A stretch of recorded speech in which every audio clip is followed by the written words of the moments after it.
Hi everybody, it's Kay. Hope you're doing well. So today I am discussing When Women Pray by Bishop T.D. Jakes. So those of you who are familiar with my other channel, KaytheReader, where I do book reviews, this is going to be a little different. This is not an actual review of the book itself and the content.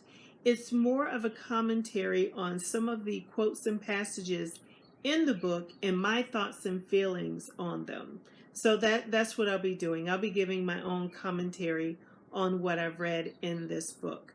Now, I would suggest for people like me who grew up in the church, new Christians, or those who are exploring Christianity, to pair this book with the actual Bible and read the scriptures that he references to provide more background on the women that he is talking about in this book. It just makes everything make much more sense, okay? So he's talking about 10 women of the Bible who changed the world through prayer, and he's referencing Hannah, Mary, mother of Jesus, Sarah, the woman with the issue of blood, Naomi, the Samaritan woman, Esther, Rhoda, the Shunammite woman, and Anna. So these are the women he is talking about in this book. So what I did, and what I do with nonfiction books, excuse me, particularly religious and self-help books, I highlight right inside the book. Now, I don't do that with fiction. With fiction books, I normally just have like a little sticky note in the front where I put notes referencing back to the pages. But in these type books, I like to go ahead and highlight all through it. For those of you who have spent a lot of time in church, reading the book honestly, you may say, well, it's kind of repetitive and I've already heard all of that before. And I get it. I do. I felt that way when I first started reading the book, but the more I pressed through, the more I said, no, there are some little quotes, some gems in this book that I really need to highlight and pay attention to. So yes, some of what we read, especially if we read a lot of books and commentaries on the same subjects, it could be repetitive, but still, I felt like it was worth the read, okay? Let me share with you some of these quotes and give my commentary. One of the things he says, and he's talking about the story of Hannah, whenever you approach the throne of God, be yourself. That's one of my favorite quotes in this entire book, because it is a reminder that God just wants us to come to him in prayer. He doesn't need elaborate words or phrases. He doesn't need the prayer to be 10, 15 minutes long. He just wants us to come to him with our whole selves, our whole hearts, and just communicate with him. Just sit and talk with him. Just pray. That's all he wants. And he wants you to do it in the manner that's most comfortable to you. Because think about it. He knows you better than anybody knows you anyway. So if you try to fake the funk, as they say, and act like somebody else when you're praying, he's going to know that that's not you. So you might as well approach him as yourself and just be truthful, be humble, and go to him and have a conversation with him. That's what prayer is. It's a conversation with God, okay? So that, like I said, that's one of my favorites in this book. And this goes right along with what I just read. We often make prayer more complicated than it needs to be, but at the core, prayer is simply talking with God. It's telling him about our needs and desires and asking him to act. It's also listening to his voice when he answers those requests, because he does answer. What we have to learn how to accept is what the answer is. Sometimes he says yes. Sometimes he says no. Sometimes he says not yet. We have to be strong enough to accept whatever that answer may be. Okay, so next in the story of Mary, he talks about how she received the blessing through the Holy Spirit of her son, Jesus. But an angel had to come and relay the message to her. But one of the things he wants you and I to know is that we don't need a messenger to explain something we already understand. So for me, that's like when we wait around for confirmation. Say, for example, you're supposed to start your own business. That is what you're supposed to be doing. But and you and God have talked about it, and He's put it in your heart and your mind and your spirit. That's what you're supposed to do. But you sit around until Jane Doe comes along and says, "Girl, you need to open up your own business," and you say, "That's the confirmation I need. I needed somebody." I'm glad that you said that because and do we really need to wait on someone to come and tell us what we know we're supposed to be doing? Shouldn't we just get up and do it ourselves because that's what God has told us to do? Don't always have to wait on confirmation. Sometimes you need to step out on faith and do what it is you're supposed to be doing. And that's me talking to myself. I mean, really talking to myself. Another quote in the story of Mary is regarding reconciliation and broken relationships. Remember, Joseph was like, "Well, if you're pregnant, I'm going to put you away for a while. I don't want to embarrass you in front of all these folks, but after a while, I don't know about all this." Well, we know how the story worked out, right? But he talks about reconciliation in relationships. There are few burdens that feel quite so heavy as the burden of broken relationships. Ain't that the truth? Now, for me, there's a difference between relationships that need to be severed and broken relationships. There are some relationships you have to sever, mean you end that relationship and you move on. But a broken relationship for me is one where you don't want to lose connection with that person, but there's something about the relationship that isn't right. Something about the relationship that deserves a healing, that deserves a mending. And we need to learn the difference. Some relationships you sever it and move on, but those broken relationships, those are the ones where it hurts you. It hurts you because you don't have that connection with the other person. And that is a big burden to carry around. We need to pray about those relationships, and we need to pray and ask God to help us mend and heal that relationship. And we need to ask ourselves, are we being too proud to go to the other person and ask for forgiveness or ask to have that conversation to heal the relationship? That's something that we need to think about, but we really need to pray about it too. We need to pray for discernment to know whether or not the relationship is just broken and has an opportunity to be healed, or if it's one of those relationships we actually need to sever. The severed relationships don't hurt us as much, right? But the broken relationships do.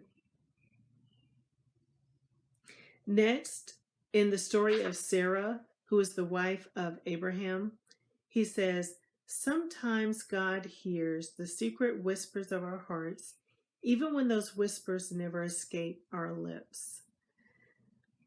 Aren't you glad that God knows what we need and what we want without us having to say it? He likes for us to say it, but we don't even have to say it because He can read and know and understand what's in our hearts. Without us mumbling a single word, He knows. And that gives me so much comfort because just think about it. It makes me think about people who can't speak. They physically cannot speak the words, but God knows. He knows what's in their hearts.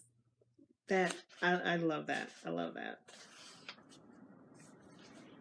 This is in the story of Sarah also. God knows you. God values you. God sees you in the midst of your circumstances, and He wants you to know His promises are true for you. The blessings He has promised apply to you, and they are coming for you. Don't settle for anything less. Sometimes, I'm speaking for me, can't speak for everyone else, but sometimes you feel like you're not going to get that blessing, or you don't deserve the blessing. You see everybody else around you getting all these blessings, and you're like, where's mine? She's doing what I wanted to do with my life. Why does she get to do that and I don't? She's got the relationship that I always wanted. Why did she get it and I didn't? This guy has the job I always wanted. Why did he get the job and I didn't? Or whatever the circumstance may be. I'm just throwing out there just different things that it could be. But don't worry. God has blessings for you. And what He has for you, you're going to receive those blessings.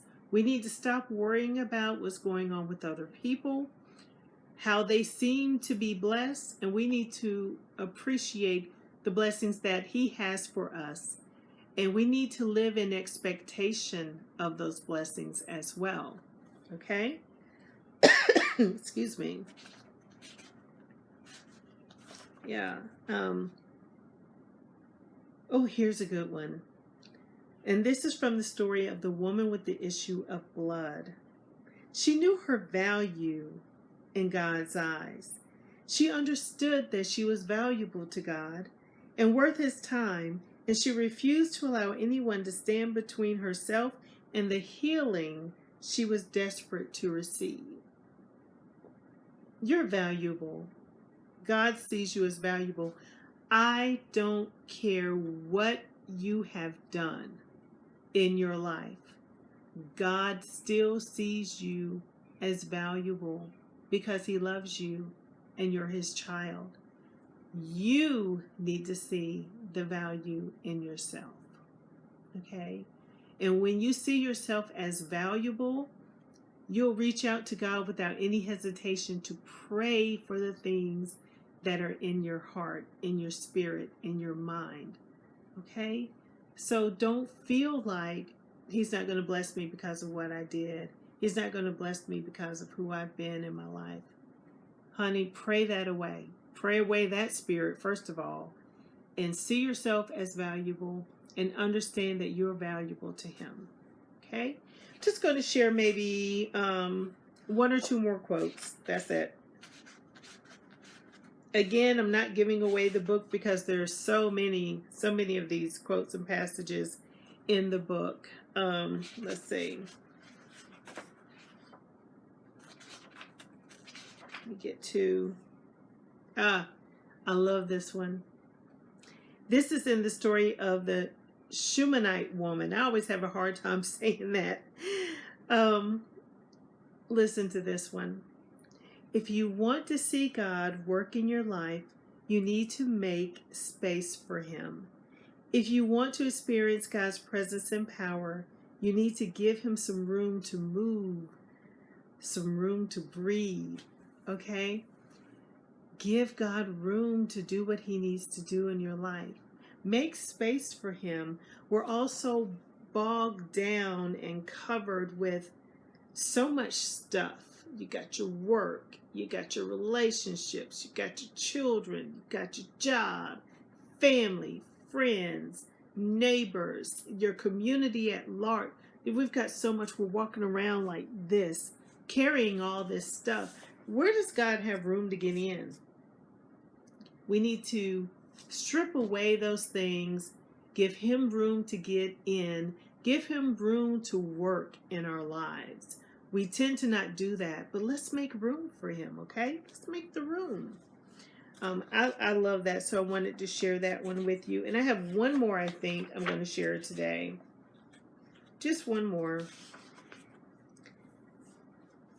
This is in the story of Anna, and I like this, and this is a good place to end on this point. Prayer was Anna's life. It was her whole life. That's what she did. So prayer was the foundation around which she built everything else in her day, her week, her month, and so on. We don't pray enough. Prayer was her first priority. It's not always our own first priority.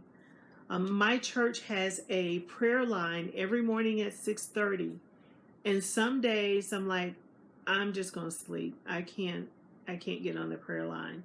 Then the other days I do, and I join, and when I do join, I feel good about it.